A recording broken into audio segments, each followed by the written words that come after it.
He is our good friend of the show and former Binghamton Black Bear defenseman, Colan Fitzgerald. Fitzy, welcome back to the show. It's great to have you. You are just outside of Chicago, correct?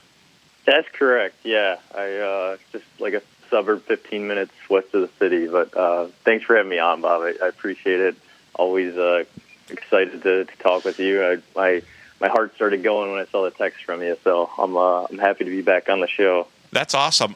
So, Colin, or Fitzy, since we saw each other at the banner raising ceremony, I know I took a picture of you and Brooksy while you were in the booth with Brooksy, I think right around the second intermission or second period. Talk to us a little bit about what you have been up to since the last time we saw you. Just been trying to figure out life. It's been kind of harder than I thought it would be. Kind of trying to just find like my purpose in a way again. Now that hockey's kind of not my main thing. I have my finance degree from Indiana University, and that's always kind of like a fallback for me. I'm just not one of those. Kind of always known I'm not one of those guys that can just sit at a desk from 9 to 5. Nothing against the people that can do it. I just don't feel like that's me. And so yeah, I'm trying to figure out something I can do outside of something like that can make me feel like I have a purpose again, and then obviously make some money at the same time. But I've been playing men's league, still getting on the ice still with my oldest brother. So that's been a lot of fun. In the past, I'd be obviously playing in season, so I wouldn't be able to come home and play with him. So it's nice to be able to play with him again. And yeah, honestly, not much going on. I've been started making TikToks again recently, so I'm getting that going again. But yeah, not much going on. Just trying to every day, trying to find get a little bit closer to find what I really want to do. Well, Fitzy, you say you're still playing and you're playing in some men's league. Talk about the compete level that it's like inside the Chicago area for men's league. I'm guessing this is not your typical men's league, probably even maybe a step up level wise. Yeah, there's some good guys. A lot of Fed, XSP, everything. Coast, even some NHL former draft picks. There's some good competition. I gotta tell you though, I'll run into people that I don't know what their deal is. I think it's just a men's league thing in general, and maybe it's like a reflection of society. But there's always seems to be someone coming after me or my brother every game. It's a non-checking league, and they always need to start something with us. So it gets it gets kind of annoying sometimes, but it also gets that little. Sometimes you get the little itch where you wanna feel like you're back at the Visions Veterans Memorial Arena, so that it gets you going a little bit when they come at you because you know that you're playing good. But yeah, there's definitely good competition. Well, do you think it's because they know that you were a Fed player and played in the SP, and also that I think your middle brother plays professional baseball? I mean, do they come at you guys because of that? I think it's definitely possible. Funny you say that. I've tried to strip down everything. I don't have any Binghamton stickers on my helmet. I switch my gloves. I try to hide, in plain sight and make it look like I'm just another average Joe. So I do try to hide that so people don't know that about me because, yeah, that's a very good point. It's interesting, though, because, For me, I know you're very proud of the championship. I know you're very proud of your relationship with Binghamton and the fans and the team and Jersey and everything like that. But it's amazing that in this day and age that you would have to almost kind of say, hey, I wasn't a part of something because it just makes your life a little bit better. It's weird. Yeah, it's definitely. I know it happens to some college guys, too, that'll wear their college, helmets or whatever out there for when they come home for the holidays and they sub in these men's league games, and it's just grown men going after these people that they used to be able to play good. Maybe they can't play as good as they used to, and you skate around them, they get upset. So little stuff like that. But I wear the cage. I don't mess around with the half shield at these men's leagues. I think I'd probably have more injuries than I had when I was playing professionally, honestly, if I didn't wear the cage.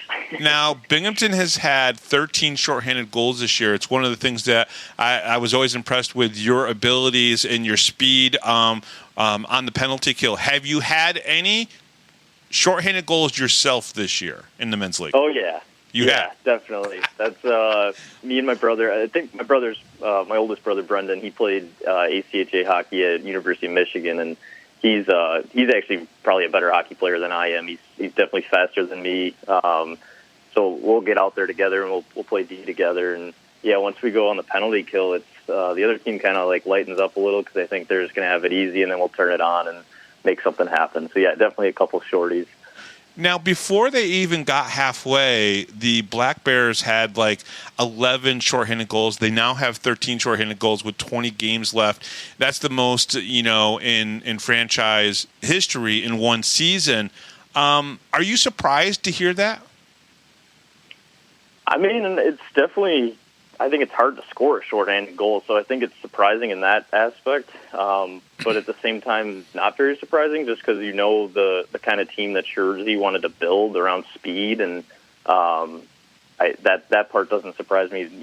When you have guys out there that are capable, like I know they're capable of doing stuff like that, but obviously it's, like I said, it's really hard to score a shorty. So I think all in all, it's definitely surprising. Anytime you need a goal, just go 5-on-3 and get the puck to Bonner. He'll put one in. Yes, he's done that. Isn't it crazy that he's done it twice now?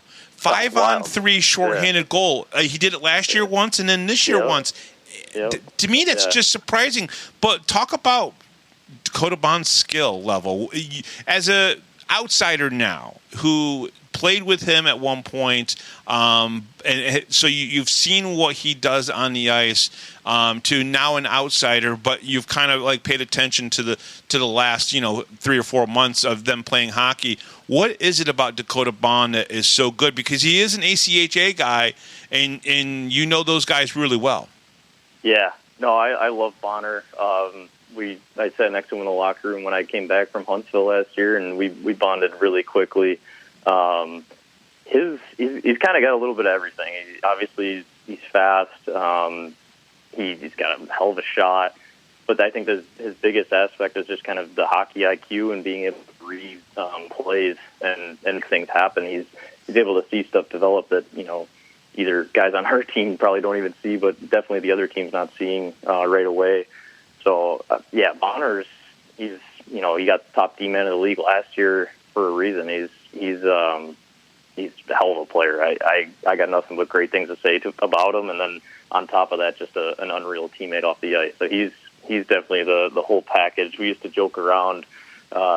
Jersey would say that me and him were sitting next to each other in the locker room, and we're the sandbaggers because he thought we should be playing up in a higher league or something. We're playing here in the Fed, and that's a whole other topic we can get into. I see the leagues, but yeah. Yeah, no, absolutely. Well, I've started to say, and I think this is, maybe just because I see a lot of Binghamton Black Bears hockey, right? I watch every single game I have for the past 3 years, and what I've seen is that a team and an organization, a system that Jersey's put into place, the players he's put into place, and the league itself has just grown and gotten better overall. From, Carolina and Athens, what they've done there, Columbus, what they've done. Even when you look at the system that Port Huron puts into place, which is totally defensive-minded, they're not going to outscore you, but they're not going to let you score a lot either, and they're going to put sticks on pucks, things of that nature, very well.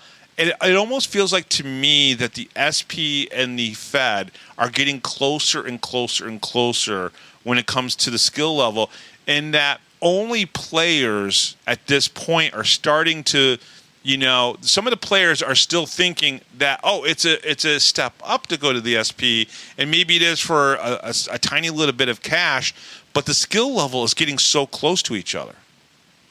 Yeah, I completely agree. I think that's probably been the number one question I've gotten from people now that I've stopped playing professionally is how I see the gap between the two leagues. Mm-hmm.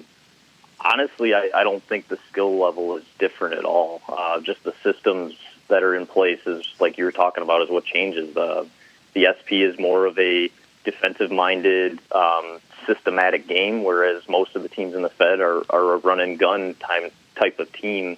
And that's where Jersey sees a lot of success with Binghamton, is he has, some systems in place where these other teams they are just going run and gun, and that's where he's able to exploit, some of those opportunities there. But I think the biggest thing that needs to change is the SP teams are still getting the call-ups to the coast.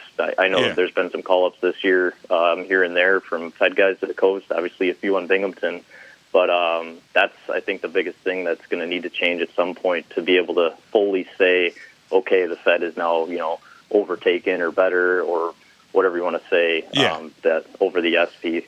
It's a perception thing, and it's a perception that somewhere in the ECHL and the SPHL said, hey, listen, the Fed 15 years ago, they can't touch us, yet today they're starting to touch them, and it's a perception thing, and I think it has to start. Listen, I personally think that with the amount of players that went from Binghamton up to, or the amount of call-ups that they've had from Binghamton, which is Tyson and obviously Donald Oliveri, going up to the ECHL a couple different times. Stubbs as well. I think what that does is says in the locker room, we don't necessarily need to go to the SP. We might have a chance to go to the ECHL, and that can help change the perceptions. Right. Yeah, I think that needs to happen, kind of start happening all over the league. And like you see with Athens, what they're building there is cool. They kept trying to sell me on that because they did. I told Jersey not to protect me in the off season. I originally had me protected, and I told him, use the spot on someone else, and he protected Weebs, so he was safe. And I offered myself up as a sacrificial lamb because I knew I was going to be done. But that was one thing Athens was trying to sell me on was they'd have connections to the coast and call-ups, which I think, like you said, once a lot more of the teams around the Fed get those kinds of relationships and the trust, then I could see the SP merging at one point, some of those teams coming to join the Fed. Yeah. Macon was in trouble, and they've gone through, I think, 5 or 6 owners in the last 7 years, something crazy like that. I mean, they would probably benefit to come down to this business model.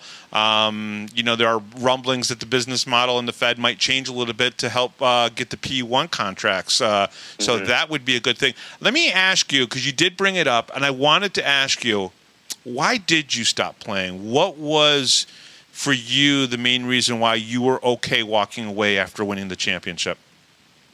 The biggest thing was I just kind of fell out of the love for the grind. The fans see you on the weekends at the games, usually just 2 games, Friday, Saturday, and that's, what we all practice for and everything, and it looks like it's all great, and it is, but you don't see us on Monday, Tuesday, Wednesday, Thursday, sometimes Sunday, whatever it is, in the weight room, on the ice, grinding, staying after Jersey's, had practice, staying out there and working extra on a shot, working extra on this, being away from your family for, almost. Well, you're a mama's boy too, right? Oh, yeah. Big time. No, and I don't mean that disrespectfully. I don't mean that disrespectfully. No, you and your mom have a very close relationship, and I know you do with your 2 brothers as well. Definitely, yeah. My dad as well. They've made a really good family unit here, so we're all together, and they've made it hard to leave home. But yeah, it was kind of all those things, and then just the experience I had at Huntsville was, just, we talked about it last time, but it was, not the greatest, and kind of, I'll say, took the love out of the game for me. And that was one of the big reasons I made the move back, aside from them holding me kind of hostage on the IR. Jersey was saying, like, let's have you play a little bit here, and if it's not working, you can go home, or if you start finding a love for the game again, you can keep going here, and maybe we'll win a championship. And obviously it all worked out. Yeah. But Fitzy, you had to play 15 games to get into the playoffs too. I think Jersey and everybody was biting their nails, going, "Okay, don't get hurt. Yeah. Fitzy, what are you doing there? What are you doing there? Why are you doing that?" Stuff like that. We'd be watching games. I'd be up in the press box going, "Fitzy, don't go into the corner. Please don't go into the corner. I don't want someone to hit you again." Yeah, there were guys on the other teams that knew that I needed to play 15, so they would come after me, and not that they would intentionally hurt me, but that was kind of what it felt like sometimes. But yeah, me and Jersey would talk a lot during or after games of just like, there were times where like I wanted to, maybe fight someone or maybe do something that might potentially get me in trouble with the league, and I couldn't do, I couldn't stand up for a goalie in a situation, stuff like that. It was hard to hold me back from, because I couldn't get suspended, obviously, like you said. But yeah, it was all in all, it was just, I just didn't have a love for that grind that you really no one else sees other than you and the people that are close to you. It wasn't there for me anymore, which is, it was completely fine. I was happy. I went down the road and played for 3 years, and obviously the championship made it all the much better.